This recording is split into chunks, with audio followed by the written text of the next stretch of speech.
Hi guys, welcome ക്ലൗഡ്നെക്സ്. അപ്പോൾ നമുക്ക് നോക്കാം എങ്ങനെയാണ് നമുക്ക് SSD ഇൻസ്റ്റാൾ ചെയ്യുന്നതെന്ന്. നമുക്ക് ബേസിക്കലി SSD ഇൻസ്റ്റാൾ ചെയ്യുമ്പോൾ നമുക്ക് ശ്രദ്ധിക്കേണ്ട കാര്യങ്ങളെന്ന് പറഞ്ഞു കഴിഞ്ഞാൽ SSD എപ്പോഴും ഹീറ്റ് സിങ്ക് ഉള്ള SSD ആയിരിക്കും നമ്മൾ പ്ലേ സ്റ്റേഷനിൽ നമ്മൾ ഇൻസ്റ്റാൾ ചെയ്യുന്നത്.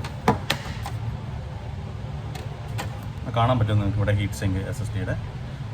ഓക്കെ, ഹീറ്റ് സിങ്ക് ഇല്ലെങ്കിൽ അത് വളരെ ബുദ്ധിമുട്ടായിരിക്കും. നമുക്ക് ഓൺലൈൻ അവൈലബിൾ ആണ്, പല കമ്പനിയുടെ അവൈലബിൾ ആണ്. കോർസെയറിൻ്റെ അവൈലബിൾ ആണ്. ഇപ്പോൾ എൻ്റെ ഇരിക്കുന്നത് കോർസെയറാണ്. അപ്പോൾ ഞാൻ പർച്ചേസ് ചെയ്തപ്പോൾ അറൗണ്ട് 18,000 എനിക്ക് ആയിട്ടുണ്ടായിരുന്നു. പക്ഷേ ഇപ്പോൾ അതിൻ്റെ വില 17,000 സംതിങ് ആണ്. നമുക്ക് ഈ പാനൽ ഓപ്പൺ ചെയ്ത് കഴിഞ്ഞ് കഴിഞ്ഞാൽ നമ്മുടെ പാനൽ ബാക്ക് സൈഡിലെ പാനൽ നമ്മൾ ഓപ്പൺ ചെയ്ത് കഴിഞ്ഞ് കഴിഞ്ഞാൽ നമുക്ക് ഈ ഫാനിൻ്റെ സൈഡിലായിട്ടൊരു ചെറിയൊരു ഏരിയ കാണാൻ പറ്റും നമുക്ക് SSD ഇൻസ്റ്റാൾ ചെയ്യുന്നത്. അപ്പോൾ നമുക്ക് ഈ സ്ക്രൂ ഉപയോഗിച്ച് ചെറിയ സ്റ്റാർ ഉപയോഗിച്ച് നമുക്ക് തുറക്കാം.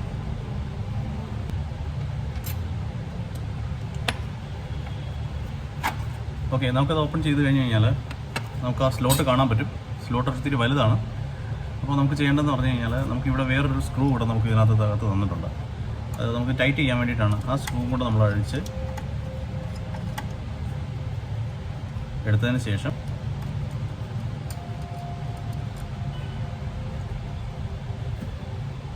SSD ഹീറ്റ് സിങ്ക് അപ്വേർഡ് വരുന്ന രീതിയിൽ നമുക്കിവിടെ സ്ലോട്ട് കാണാൻ പറ്റും. ആ സ്ലോട്ടിലേക്ക് നമുക്കിവിടെ ഒരു ലോക്കിംഗ് സിസ്റ്റം കാണാൻ പറ്റും.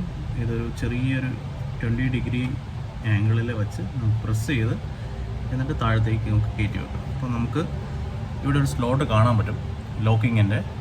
അപ്പോൾ നമ്മുടെ ആ രണ്ടാമത് അഴിച്ച സ്ക്രൂ ആ ലോക്കിങ്ങിൻ്റെ പൊസിഷനെ വെച്ച് ടൈറ്റ് ചെയ്താൽ മതി. വളരെ സിമ്പിളാണ് പ്രോസസ്സ്. വലിയ റോക്കറ്റ് സയൻസ് ഒന്നും ഇതിനകത്തില്ല. യെസ്, പക്ഷേ എപ്പോഴും പവർ സപ്ലൈ കംപ്ലീറ്റ്ലി ഡിസ്കണക്ട് ചെയ്തിട്ട് വേണം നമ്മൾ PS5 ഓപ്പൺ ചെയ്യാനായിട്ട്.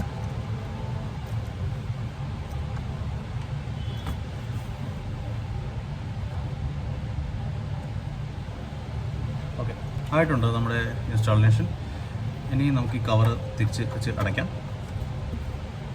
സ്ക്രൂ തിരിച്ച് വെച്ച് നമുക്ക് ടൈറ്റ് ചെയ്യാം.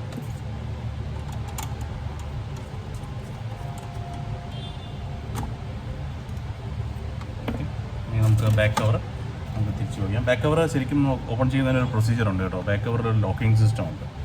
അപ്പോൾ അതിൻ്റെ ഓപ്പോസിറ്റ് സൈഡ് വേണം പിടിച്ച് തുറക്കാനായിട്ട്.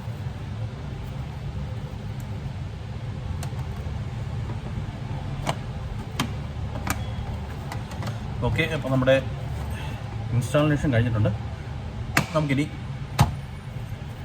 സെറ്റ് ചെയ്ത് നോക്കാം.